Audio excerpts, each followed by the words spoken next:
Today, we have Reverend Lily Sandberg, who is now officially a reverend.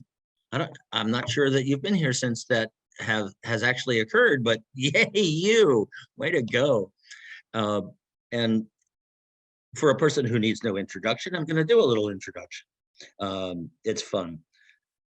Lily is, I love this, is born and bred unity. She grew up and served as regional officer for the Youth of Unity program, and then created weekend retreats for uniteens. So she's been at it since, 14, 15, something like that. Probably, yeah. Let's see. Her mission is to continue driving the unity movement forward in new and creative ways, making space for all of us to remember and live from our inherent goodness to making lasting change in the world. And today's talk is solidly about that very thing. So, and it's a really cool title. The blessing is not needing to know. And to start with, we're going to hear a song from Daniel Nama. Hit it, Kyle. Wonderful. The first time I heard that song, I kind of rolled my eyes at it because it's a nice sentiment that I don't need to know because God knows, but I would really like to know, that's kind of the whole thing of being a human, is we want to know. And recently I got to spend some time with some babies and some toddlers in my life, which is always the way I really anchor my spiritual principles when you're getting asked a million questions by a toddler. And so my niece, Leela, was almost 3. And so when I was spending some time with her, she's out of that why phase, why this and why this. And so we got to a point, she asked me a question and she said, why does the earth spin? And I said, I don't know. And her response was, well, you should know. Why don't you know? And I am a seminarian and a theologian. I am not a scientist. And so it was that question of, why don't you know? You should know. That even nearing 3, she is in that point of, you should know. We need to know. Because knowledge is one of those things that as we grow, as our brains develop, as we get older, we start to gain knowledge. One of the things in unity and being raised in unity I've been so grateful for is being able to question in my knowledge gaining process. I am a kid who asked a million questions. I am still an adult who asks a million questions because that is how knowledge is gained. But one of the most powerful things in my education process, specifically in seminary, was being able to ask the questions of the things that I had always believed I knew. We call that our embedded theology, those things that we hold on to be true in us, true about the world, true about our story, true about everything, that maybe we haven't taken the time to question. And so one of the most powerful things we can do in our seeking process is begin to ask those questions, to be able to challenge what we think we know and see if that really holds up, because sometimes it will.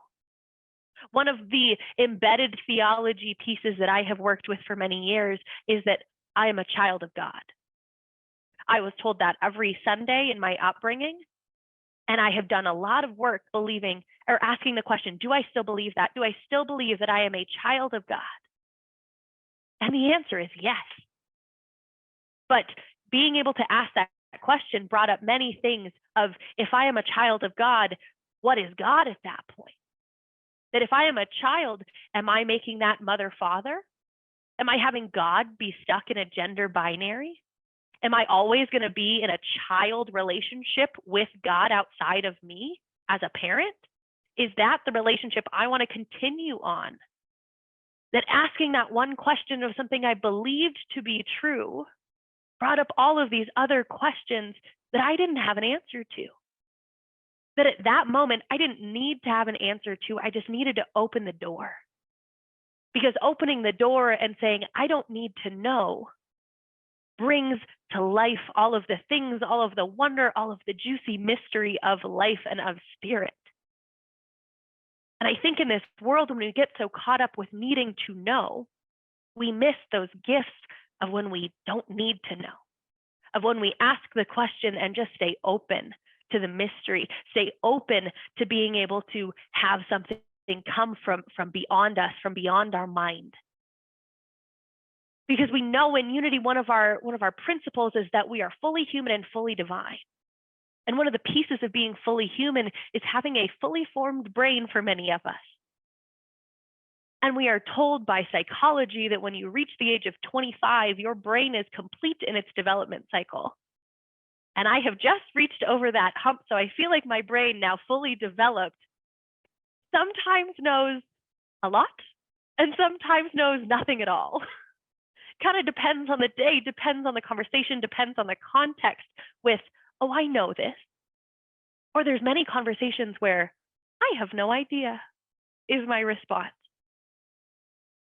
And coming from a kid who grew up in unity, who was able to question my faith, who was able to challenge some embedded theology, was able to start to gain my own knowledge, that meant that I was far more comfortable leading with the things I did know than saying, I don't know.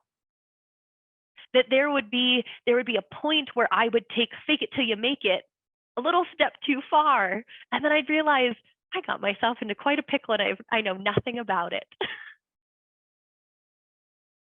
And it came to this point where I had to realize that I was shortchanging myself because I was too afraid to not know. Because I was letting my mind take over, that I wasn't able to say, I don't know, and being open. And there is a piece of me that continues to challenge the wisdom of the mind, the knowledge of the mind.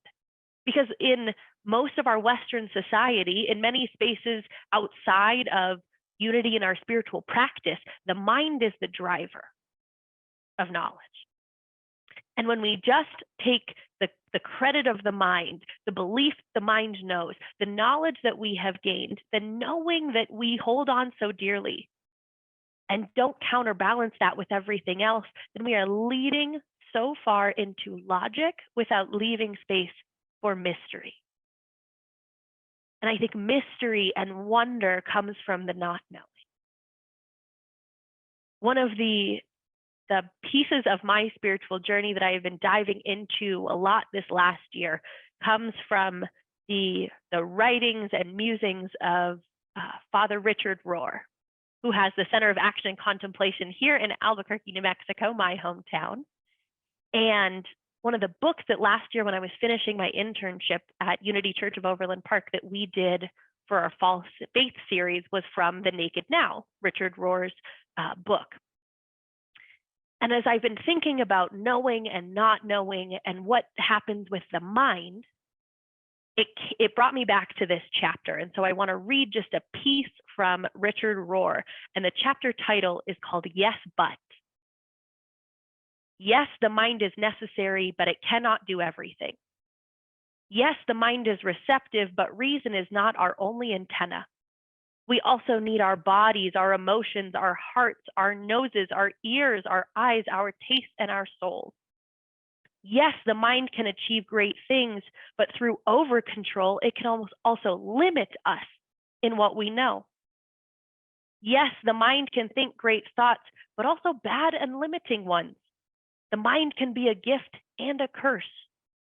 The mind can tell left from right, but it cannot perceive invisible things such as love, eternity, fear, wholeness, mystery, or the divine. Yes, the mind can discern consistency, logic, fairness, but it seldom puts these into practice. Yes, the mind and reason are necessary, but they must learn to distinguish between what lies beyond its reach. Yes, the mind is brilliant, but the more we observe it, the more we see it is also obsessive and repetitive. Yes, the mind seeks the truth, but it also can create lies. Yes, the mind can connect us with others, but it also keeps us apart. Yes, the mind is very useful, but when it does not recognize its own finite viewpoint, it is also useless. Yes, the mind can serve the world, but in fact, it largely serves itself. Yes, the mind can make necessary distinctions, but it also divides us. Yes, the mind is needed, but we also need other ways of knowing, or we will not know well, fully, or freely. And so as I contemplate the words of Father Richard Rohr, the yes, but, the power of the mind, but also the limiting power of the mind, it brings us into this point of saying, so if it's not the mind, and if I don't know, then what? And I love the then what. That is where I feel like the juicy parts of real spirituality come into play. And unity for many years has been coined as practical Christianity, which that is the piece for me that I feel like is so necessary. Because I have heard from so many people from other faith traditions that you would go to church, you would hear a great sermon, you would leave and nothing would change in your life. Because I think the thing about unity is we have people who want to know here in this movement. We want to know, we want to question, we want to change our behavior, we want to break legacies that no longer serve us, we want to shift institutions to create a world that works for all, and we want to know how to do it. I am a sucker for a 7-point list and a game plan and a 4 steps to changing your life. It's why self-help books are the biggest thing on my bookshelf. But the truth of the matter is, until we start to look at ourselves and turn within and say, this is what I think I know, and this is what I don't know, and that's okay, we're just going to keep pouring in and missing out on the beauty of not knowing. A phrase that is so powerful for my life that I heard my mother say ad nauseum at times. It's just as important to know what you know as to know what you don't know. Because that is where we grow, in the not knowing. But I'd like to challenge us that when we know we don't know, to just sit there and to just know what's happening inside of us. Because for me, for many years before I started doing this work, when I didn't know, it wasn't a place of awe and mystery and opportunity and possibility. It was, how fast can I know that?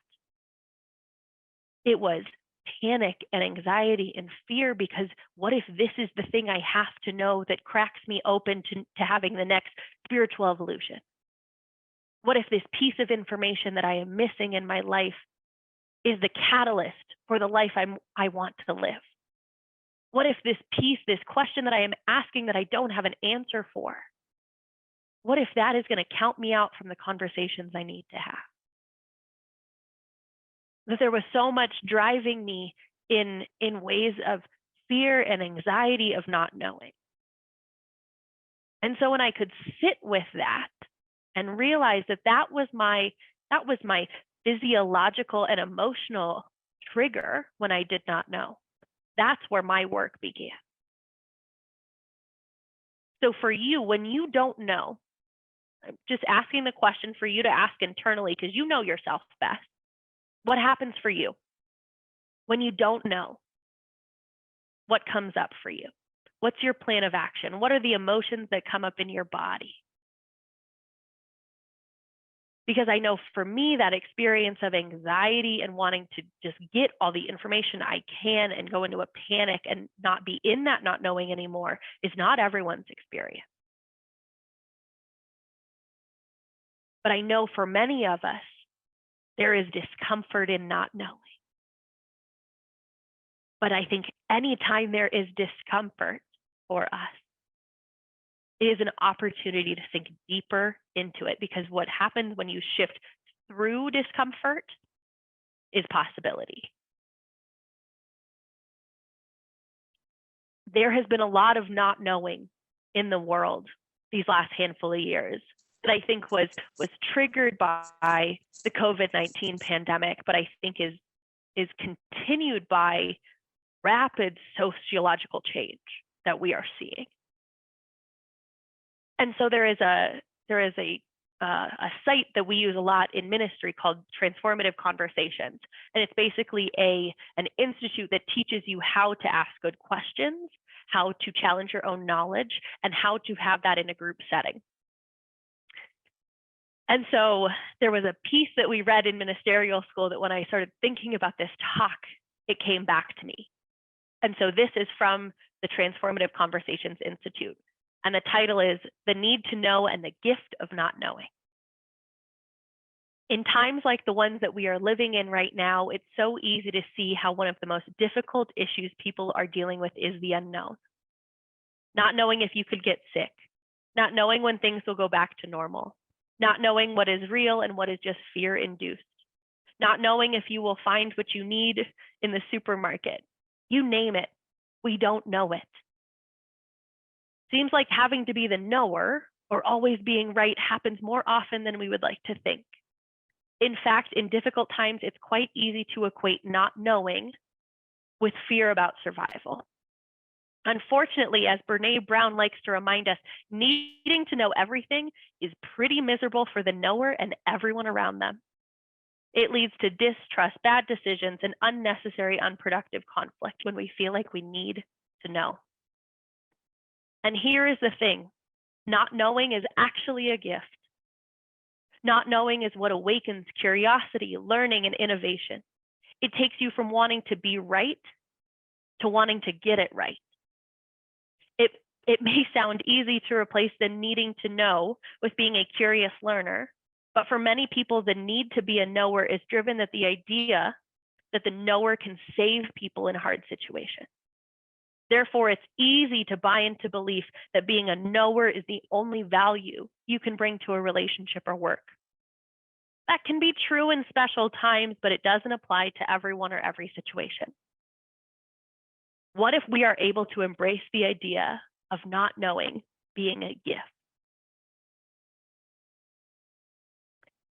What is interesting in there is the through line of needing to know could potentially help in a situation. That having the right piece of knowledge, the right information, the right connection, the right thing to say, that will somehow save something. And I think one of the pieces that I am personally working on, that I am seeing come up in spiritual communities, particularly spiritual communities made mostly of white people, is having to check that we are not the ones who need to save everything or everyone. We just need to be part of the conversation, to open the door, to ask the question.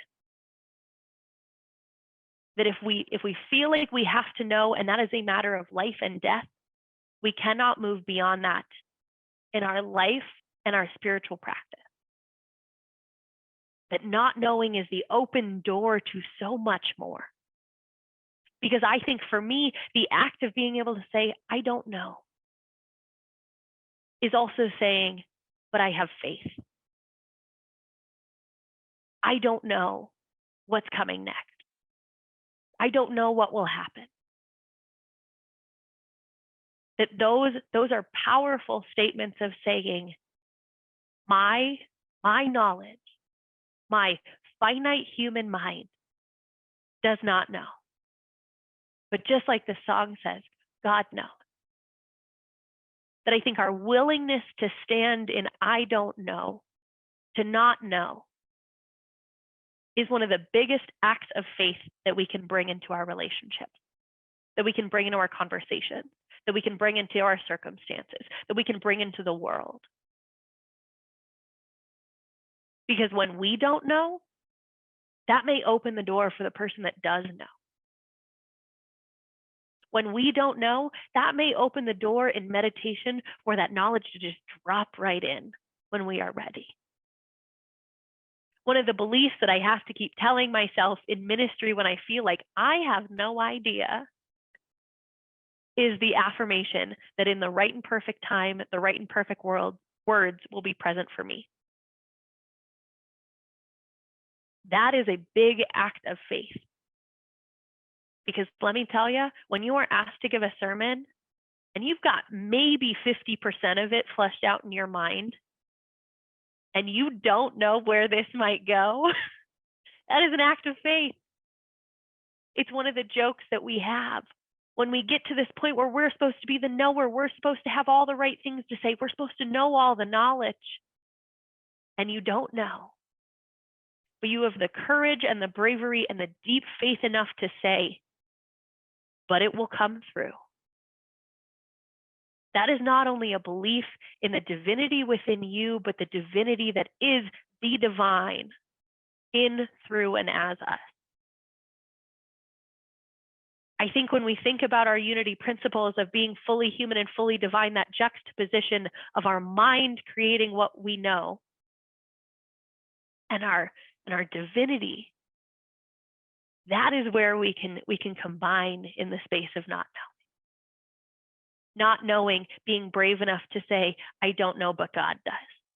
I don't know, but I will know in divine time. I don't know, and that is a blessing.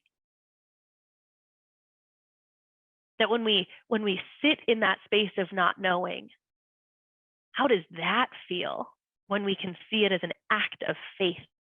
When we can see it as our power of will in action? For me, that is a whole flip of being able to say in my humanness, I don't know, to being able to say, I don't know. Just that flip of a mindset, that is the power of the mind when we use it for our own good.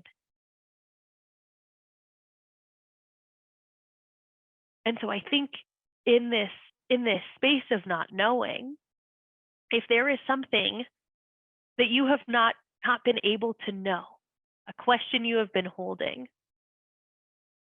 a circumstance that feels undone, just whatever it is for you, I just invite you to call that forward. Because there is something so powerful about being able to chew on something that's real for you in a space like this. And so if you have nothing, just keep listening or don't. That's cool too. But what I'm going to do is I'm going to read a blessing of not knowing. And then we're going to go into meditation. And so the blessing of not knowing is from the On Beings podcast from Krista Tippett. It's a phenomenal podcast. If you are a seeker, I invite you to listen to that. It's a great one. But the blessing of not knowing was written as a way to be able to prepare us for a time of not knowing, for ritual. And I think it's so interesting, and I didn't realize this, but I'm talking right before Ash Wednesday in the beginning of Lent. And Unity sometimes does Lent, depends on your community. It was not a big focus in my home community growing up. But as I've been older and have been learning from other people and other faith traditions, I see Lent as an opportunity to be able to be in a space of discomfort. That many people fast or give up something or are releasing. And so for me, in this space of being able to say the blessing of not knowing, how can that tie into your Lenten process if you choose to take on a Lenten process? For 40 days, can you say, I don't know, once a day, and check in with how that feels for your body? For this process of Lent, can you give up the human need to know everything and know that you are good and have all of the right words, thoughts, and actions given to you by God? That there is a process in Lent that is a shifting through discomfort in preparation for Easter. in preparation for the acknowledgement, the coming, the deepening, the becoming of the Christ? What if in 40 days after Ash Wednesday that starts us off, what if we decided that we would decide to take on everything that tells us that we are not the Christ already? What if we are able to let go of those beliefs, to challenge those beliefs, and to be able to say, I don't know just how big my Christ can be, but I'm willing to. Just something to think about as we each decide where we are in our spiritual journey and where we're going next. But I invite you, wherever you are, to just get comfortable and to listen to The Blessing of Not Knowing by Omed Safi. Know thyself, we are told in Delphi. To know God, you have to know yourself, the prophet told us. The earth is populated by preachers and mystics who peddle knowledge of God. And yes, blogs which purport to include wisdom about faith in God. We want to know. All we want to know, but we are afraid to ask. All we really needed to learn, we learned in kindergarten or college or life. We want to know who loves us. We want to know who likes us on social media. We want to know God. We want to know the habits of highly successful people. We want to know how to get people to fall in love with us. We want to know how to be successful in our workplaces, our relationships, our lives. Want to know. Is there room in seeking for not knowing? Is there space in our quest for unknowing, unlearning, for dropping how we have come to cram in a magnificent, wondrous world of seen and unseen realities into small, frail, and fragile boxes of understanding? Are our hearts big enough to hold a mystery? Can we love a secret, untold and unspecified? Can we sit with an open secret, so vast, so subtle, there is no possibility of knowing it, no containing it, no mastering it, only accepting it?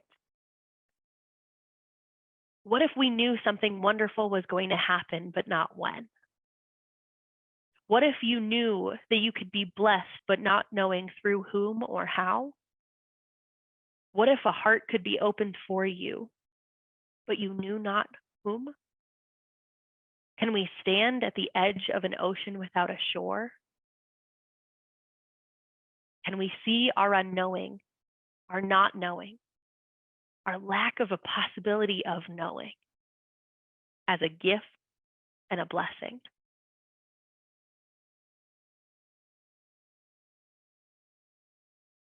And so I invite you to just tap into what that feels like. What if we knew something was going to happen that was wonderful and exactly what we wanted, but not when?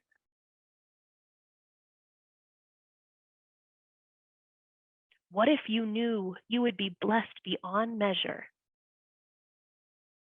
but not through whom or how? How does that feel in your body? The knowing and unknowing working together.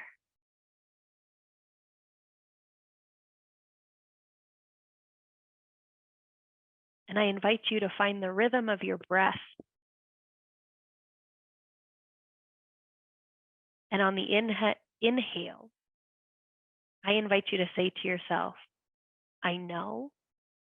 And on the exhale, I don't know. Breathing in, I know. Breathing out, I don't know. Breathing in, I know. Breathing out, I don't know.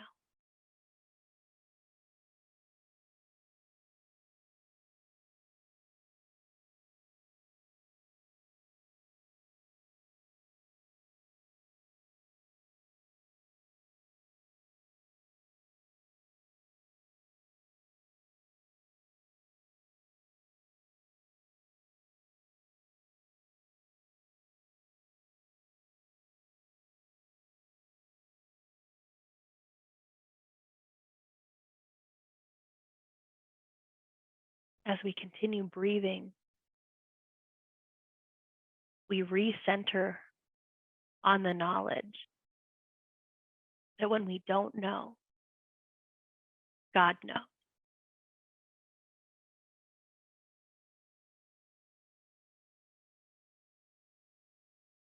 And on your in breath, I invite you to affirm with me, I am willing to not know. And as you breathe out, just check in with how that feels. I am willing to not know.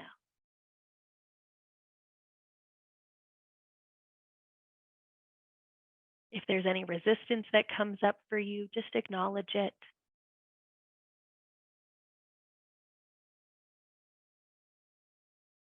I am willing to not know.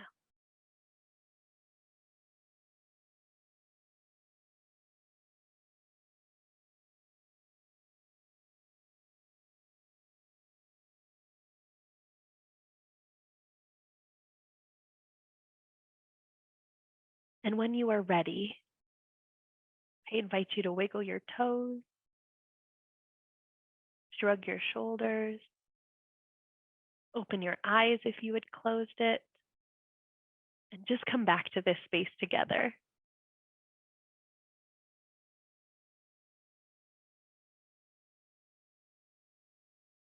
Bless you all on your journey of not knowing. Thank you for letting me share.